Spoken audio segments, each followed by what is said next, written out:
December 31 2025 கடைசி நாள்ல மத்திய கிழக்கு நாடுகள்ல ரொம்ப உன்னிப்பாக கவனிக்கப்பட வேண்டிய ஒரு நாடு ஈரான். அந்த நாட்டில் நடக்கக்கூடிய மக்கள் எழுச்சி போராட்டம் இப்போ பேசு பொருளா மாறி இருக்கு. எதற்காக இந்த போராட்டம்? கல்லூரி மாணவர்கள் முதற்கொண்டு போராட்டத்தில் குதிச்சிருக்காங்க. அப்படின்னா ரொம்ப பெரிய அளவில் சீரியஸான மேட்டர் தான். அது என்ன விஷயம்? அதை பற்றி தான் இந்த வீடியோக்குள்ள நம்ம பேச போகிறோம். வாங்க பார்க்கலாம் உறவுகளே. இது Prasad signature. Prasad signature media broadcasting private limited. நீங்க நியூஸ் ரீடரா மாறணுமா, கண்டென்ட் கிரியேட்டரா உருவாகணுமா, சேட்டலைட் சேனல்ல ரிப்போர்ட்டரா வேலை பார்க்கணுமா, டாக்குமெண்ட்ரி மேக்கிங்ல இருந்து ஜேர்னலிசம் பற்றிய முழுமையான பயிற்சி பெற உங்களுக்கான அருமையான வாய்ப்பு. எங்களை தேடி வாங்க. ஆன்லைன் மற்றும் நேரடி பயிற்சி வகுப்புகளும் சர்டிபிகேட் கோர்ஸாவே கத்துத்தரும். மீடியா துறையில் 10 ஆண்டுகளுக்கு மேல அனுபவம் உள்ளவர்கள் பயிற்சி கொடுப்பார்கள். வாய்ஸ் ஓவர் தொடங்கி வாய்ஸ்லெஸ் பீப்புளுக்காக உங்களை சிறந்த ஜேர்னலிஸ்டா உருவாக்க வேண்டியது எங்களோட பொறுப்பு. ஸ்கூல்ஸ் அண்ட் காலேஜஸ்ல ஜூனியர் ஜேர்னலிஸ்ட்ங்கிற பேர்ல ஒர்க் ஷாப்பும் கண்டக்ட் பண்ணி கொடுக்கிறோம். மோட்டிவேஷனல் ஸ்பீக்கரா கடந்த 15 ஆண்டுகளா கல்வி நிறுவனங்களுக்கு நிகழ்ச்சிகளும் நடத்தி தரோம். தொடர்புக்கு 9944790333 94493594 prasad@gmail.com. உங்களுடைய தொழில் சம்பந்தமான விளம்பரங்களை நமது சேனலில் ஒளிபரப்ப உங்களுக்கான அருமையான வாய்ப்பு. நேபாளத்தில் ஆட்சியவே கவிழ்த்தாங்க ஜெனிசட். இப்படி 2025 தொடர்ச்சியாக இந்த மாணவர்களுடைய போராட்டம் பங்களாதேஷில் ஒரு புறம் நடந்துகிட்டு இருக்கு. மக்கள் எழுச்சியாக ஒவ்வொரு நாடுகள்லையுமே அந்த போராட்டங்கள் நடந்துகிட்டு இருக்கு ஆட்சியாளர்களுக்கு எதிராக. அந்த வரிசையில் இன்னைக்கு நடந்துகிட்டு இருக்கக்கூடிய போராட்டத்தை பத்தி தான் உங்களுக்கு நான் காண்பிக்க போறேன்.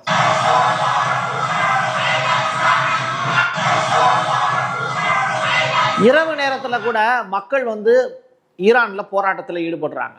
பகல்ல போராட்டம் அப்படிங்கிறத தாண்டி எதனால இந்த திடீர் போராட்டம் அப்படின்னு சொல்லி பார்க்கும்போது, டெஹ்ரான்ல இருக்கக்கூடிய கடை உரிமையாளர்கள், பங்குச்சந்தையினுடைய முதலீட்டாளர்கள், பங்குச்சந்தையினுடைய முதலீட்டாளர்கள் அவங்க எதுக்கு போராட்டத்தில் களம் காண்றாங்க? அப்போ இது ஏதோ பணம் ரிலேட்டடான விஷயமா இருக்குமோ அப்படின்னு தான் ஃபர்ஸ்ட் நம்ம தேடுதலை தொடங்கணும். இந்த காட்சியை பாருங்க. அந்த தெருக்கள் முழுவதுமே மக்கள் போராட்டம் பண்றாங்க. ஒவ்வொரு தெரு வழியாக மக்கள் அந்த தெருவில் இருக்கக்கூடிய வீடுகளில் நோட்டீஸ் கொடுத்து அந்த மக்களையும் சேர்த்து போராட்டத்தில் ஈடுபடக்கூடிய காட்சிகளையும் இதை நான் பதிவு செஞ்சிருக்கேன். சரியா? இப்போ ஈரானுடைய நாணயம் ரியால்ல கணக்கிடப்படும். இப்போ அந்த நாணயத்தினுடைய வீழ்ச்சி தான் மக்கள் எழுச்சி போராட்டமா மாறி இருக்கு. டாலருக்கு நிகரான ஈரானுடைய பண மதிப்பு அப்படிங்கிறது 1.42 மில்லியன் ரியால் அப்படின்னு கணக்கிட்டு இருக்காங்க. இது ரொம்ப பெரிய அளவிலான தொகை. இப்போ அமெரிக்க டாலருக்கு நிகரான இந்திய ரூபாயின் மதிப்பு அப்படின்னு நம்ம சொல்றோம்ல, எவ்வளோ? இன்னைக்கு தேதிக்கு 90 ரூபாய், 89 90 அப்படின்னு ரேஞ்சில் இருக்கு. அப்போ ஒரு டாலர் அங்கே எவ்வளவு அப்படின்னு சொல்லி பார்க்கும்போது 1.42 மில்லியன் ரியால் அளவிற்கு உயர்ந்திருக்கு. ஸோ இதுதான் அந்த இடத்துல பெரிய பிரச்சனையா மாறி நிற்குது. மக்கள்கிட்ட பண புழக்கம் ஜாஸ்தியா இருக்கலாம், ஆனால் பண வீக்கத்தின் காரணமாக அங்கே மக்கள் சிரமப்பட்டுக்கிட்டு இருக்காங்கங்கிற தகவல் தான் கிடைச்சிருக்கு. அதுதான் போராட்டமா மாறி இருக்கு. சரி, அவங்க முழுக்க மக்கள் தன்னெழுச்சியாக போராட்டம் பண்ணக்கூடிய காட்சிகளையும் நம்ம பார்க்க முடியுது. ஈரான் ஒரு அமைதியான தேசம் அல்ல. ஈரான் மீது ஏகப்பட்ட பொருளாதார தடைகள் அப்படிங்கிறது விதிக்கப்பட்டிருக்கு. அந்த பொருளாதார தடைகளை தாண்டி தனித்தன்மையை வெளிப்படுத்தி அவங்க சாதனைகளை தொடர்ச்சியா படைச்சுக்கிட்டு இருக்காங்க. இஸ்ரேல்ல நடந்த போர் முதற்கொண்டு, ரைட்டா? அந்த வரிசையில மறுபடியும் ஒரு போர் நடப்பதற்கான ஒரு சூழலை இஸ்ரேல் உருவாக்கிக்கிட்டு இருக்காங்க. அதை பற்றின விவரங்களை நான் கடைசியில் சொல்கிறேன். பட் நீங்கள் குடிக்கக்கூடிய டீ இங்கே 10 ரூபாய் 15 ரூபாய், நல்ல கடையில் போய் டீ குடிச்சிங்க, இல்லை ஒரு ரெஸ்டாரண்ட் போகிறீங்கன்னா 20 ரூபாய், 5 ஸ்டார் ஹோட்டல் போனீங்கன்னா அதுக்கேற்ற மாதிரியான ரேட்டு. ஈரானில் ஒரு நார்மலாக ஒரு டீ கடைக்கு போய் இந்த மாதிரி ஒரு தாத்தா டீ போட்டுக்கிட்டு இருக்காருன்னு வச்சுக்கோங்க. அவர்கிட்ட போய் ஒரு டீ கொடுங்க அப்படின்னு, தேநீர் கொடுங்க அப்படின்னு சொல்லி நீங்கள் கேட்டிங்கன்னா அந்த ரேட்டு 20,000 ரியால். 1 ரூபாய் இல்லை, ஒரு 1000 அல்ல, எவ்வளவு? 20,000 ரியால். அவ்வளோ ரூபாய் கொடுத்து நான் டீயே குடிக்கணுமா அப்படிங்கிற கொஸ்டின் கூட நமக்கு எழுது. ஆனால் ஈரானில் பணப்புழக்கம் ஜாஸ்தியாக இருக்கிறதுனால அதை வாங்கி குடிக்கிறாங்க. ஏன்னா பணத்தை அச்சிடுறதே அந்த நாட்டு அரசு தானே. சரி, ஒரு சாப்பாடோட ரேட் எவ்வளோ அப்படின்னு சொல்லி செக் பண்ணி பார்க்கும்போது 1,00,000 ரியால் செமிக்குமா? 1,00,000 ரியால் கொடுத்து சாப்பிட்டா அந்த சாப்பாடு செமிக்குமா அப்படின்னு தான் நமக்கு கேட்க தோணுது. அந்த அளவிற்கு அந்த ஒரு சாப்பாடுடைய ரேட்டு ஒரு பர்சனுக்கான ஒரு வேளை உணவுக்கு 1,00,000 ரியால் அங்கே செலவு பண்ணுறாங்க. சரி, முட்டையோட ரேட் எவ்வளோ அப்படின்னு சொல்லி பார்க்கும்போது அங்கே கொத்து கொத்தாக வாங்குவாங்க போல். 30 முட்டை எவ்வளவு அப்படின்னு சொல்லி கேட்டால் 2 மில்லியன் ரியால். இது 2025 நேற்றைய தினம் வெளியிட்டிருக்கப்பட்டிருக்கக்கூடிய அறிக்கை. பிரெட்டோட ரேட்டு இப்போ நம்ம ஊரில் எல்லாம் பிரெட்டு வந்து பார்த்தீங்கன்னா எப்படி இருக்கும், இந்த பாருங்க எவ்வளோ பெருசாக இருக்குது பாருங்கள். அதில் நிறையா அந்த பொருட்கள்லாம் போட்டு அதெல்லாம் ரெடி பண்ணியிருக்காங்க. சரியா, இப்போ அந்த பிரெட்டோட லோ ரேட் எவ்வளோ அப்படின்னு சொல்லி பார்க்கும்போது 1600 ரியால். நம்மளாம் அந்த கோதுமை ரொட்டியில் செய்வோம்ல அந்த பிரெட்டு, அது வந்து 1600 ரியாலாம். பார்த்துக்கோங்க, இவ்வளவு தூரம் வந்து மக்கள் அங்கே சிரமப்பட்டு தான் வாழ்ந்துகிட்டு இருக்காங்க. இது பத்தாததுக்கு கல்லூரிகளுக்கான கட்டணம் ஜாஸ்தியாக இருக்கு, படிக்கிறதுக்கான வாய்ப்பு அப்படிங்கிறத தாண்டி ஒரு மாணவர்கள் எழுச்சியாக போராட்டம் பண்ணுறாங்கன்னா அந்த இடத்துல அது போராட்டங்கிறது வீரியமாக இருக்கும். அந்த மாதிரியான காட்சிகளை தான் இப்போ நான் உங்களுக்கு காண்பிக்கிறேன். முழுக்க முழுக்க கல்லூரி மாணவர்கள் இந்த பொருளாதார மந்த நிலை, பொருளாதார ரிலேட்டடான ப்ராப்ளத்தில் சிக்கி தவிக்கிறதுனால அவங்களும் போராட்டத்தில் ஈடுபடுறாங்க. அப்போ மாணவர்கள்லாம் போராட்டத்தில் ஈடுபடுறாங்கன்னா அது பெரிய அளவிலான புரட்சி. ஏன்னா 1971 ஈரானில் வந்து ஒரு பெரிய புரட்சி ஏற்பட்டு தான் இஸ்லாமிக் ரெவல்யூஷன் அப்படிங்கிறது ஒன்று நடந்தது. அது வரைக்கும் ஈரான் வந்து ஒரு பாரசீக நாடாக அறியப்பட்டது. அதற்கு பிறகு முழுக்க முழுக்க இஸ்லாமிக் ஸ்டேட்டாக அறியப்பட்டது. அது வரலாறு உங்களுக்கு தெரியும். அப்போது கடந்த 46 ஆண்டுகளில் என்ன வளர்ச்சி நடந்திருக்கு அப்படிங்கிற கொஸ்டினை மக்கள் பதாகைகளில் ஏந்தி இந்த பெரிய மேம்பாலம் ஒன்று இருக்குது ஈரானில். அந்த மேம்பாலம் முழுவதுமே மக்கள் வந்து தன்னெழுச்சியாக போராட்டத்தில் ஈடுபட்டுக்கிட்டு இருக்காங்க. இந்த போராட்டத்தில் எந்தெந்த ஊர்லாம் அதில் சம்மந்தப்பட்டிருக்கு அப்படின்னு சொல்லி பார்க்கும்போது டெக்ரானுடைய கராஜ், ஹமீடான், அதுக்கு பிறகு அக்வாஸ், அதுக்கு பிறகு சுராஜ், கிஸ் ஐஸ்லாண்டு, அதுக்கு பிறகு சகிடான், இஸ்பாகான், இந்த பிரதேசம் எல்லாத்துலேயுமே இந்த போராட்டங்கள் பரவி இருக்கு அப்படின்னு சொல்கிறாங்க. சரி, மாணவர்களுடைய போராட்டம் அந்தந்த கல்லூரிகளில் தொடர்ச்சியாக போராட்டங்கள் நடைபெறுவது அரசுக்கு பெரிய தலைவலியை ஏற்படுத்தியிருக்கு. ஏற்கனவே வேர்ல்டு வைடாக ஈரானுக்கு சர்வதேச அளவில் நெருக்கடிகள் இருக்குது. இப்போ இந்த பிரச்சனை வேற இருக்குது. சரி, ஈரானில் குடிக்க தண்ணி பஞ்சாயத்து அப்படின்னு சொல்லி நம்ம ஒரு வீடியோ கூட போட்டிருந்தோம். இப்போது ஈரானுடைய முக்கியமான பிரச்சனைகளில் ஒன்றா மாறி போய் நிற்கிது.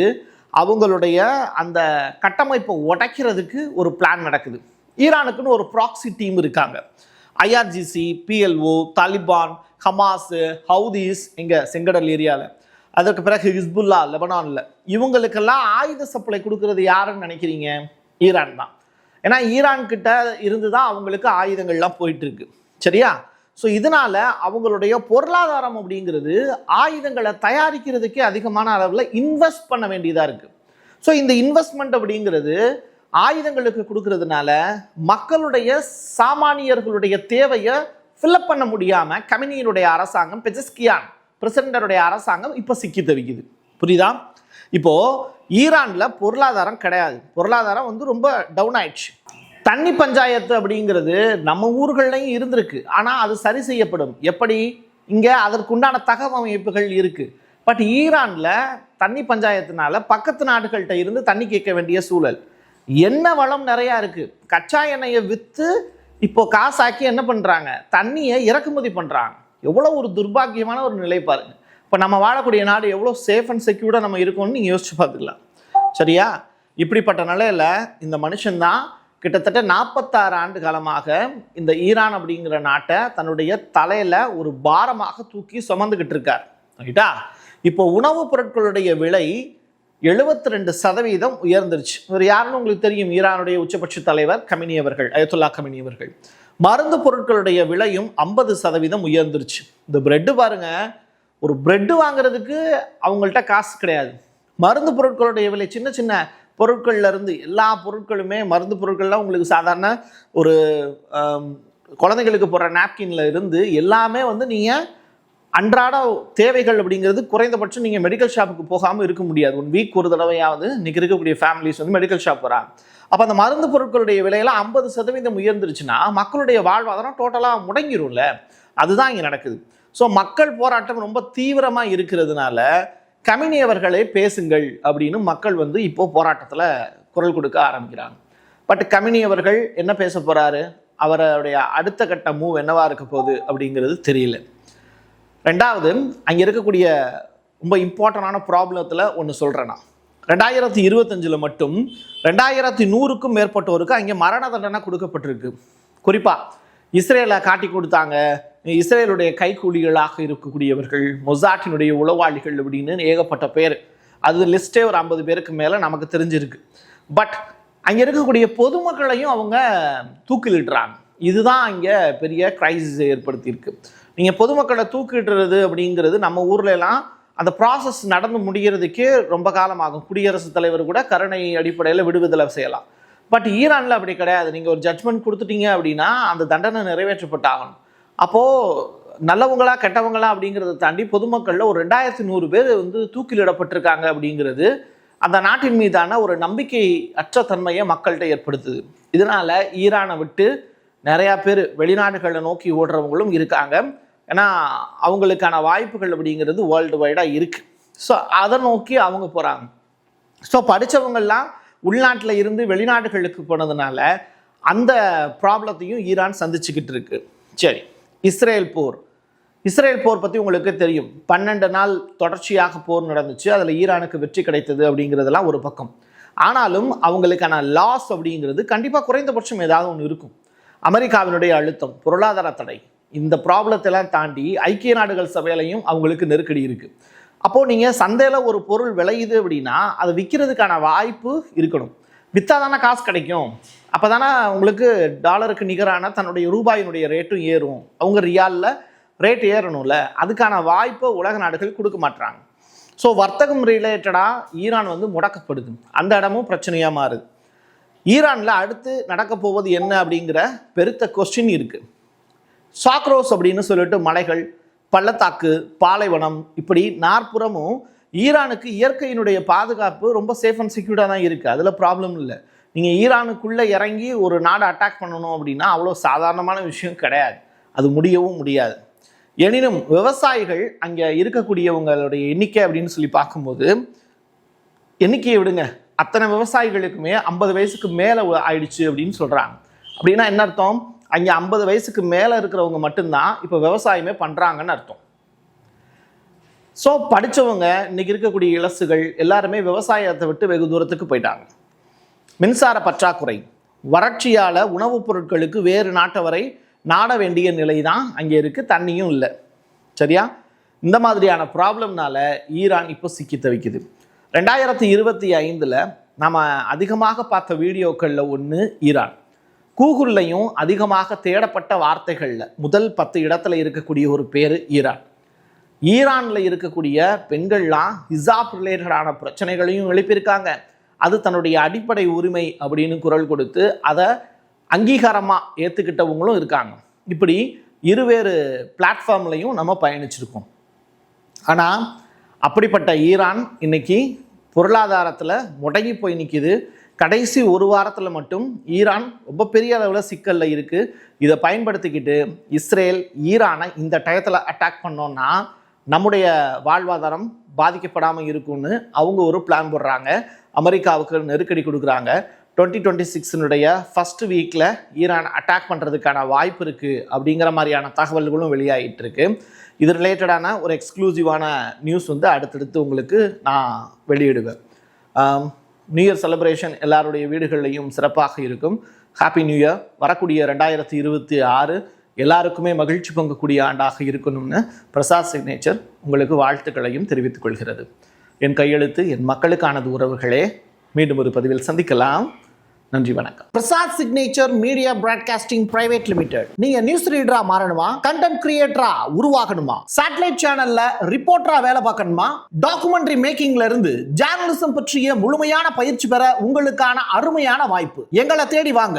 ஆன்லைன் மற்றும் நேரடி பயிற்சி வகுப்புகளும் சர்டிபிகேட் கோர்ஸாவே கத்துத்தரும். மீடியா துறையில் 10 ஆண்டுகளுக்கு மேல அனுபவம் உள்ளவர்கள் பயிற்சி கொடுப்பார்கள். வாய்ஸ் ஓவர் தொடங்கி வாய்ஸ்லெஸ் பீப்புளுக்காக உங்களை சிறந்த ஜேர்னலிஸ்டா உருவாக்க வேண்டியது எங்களோட பொறுப்பு. ஸ்கூல்ஸ் அண்ட் காலேஜஸ்ல ஜூனியர் ஜேர்னலிஸ்ட்ங்கிற பேர்ல ஒர்க் ஷாப்பும் கண்டக்ட் பண்ணி கொடுக்கிறோம். மோட்டிவேஷனல் ஸ்பீக்கரா கடந்த 15 ஆண்டுகளா கல்வி நிறுவனங்களுக்கு நிகழ்ச்சிகளும் நடத்தி தரோம்.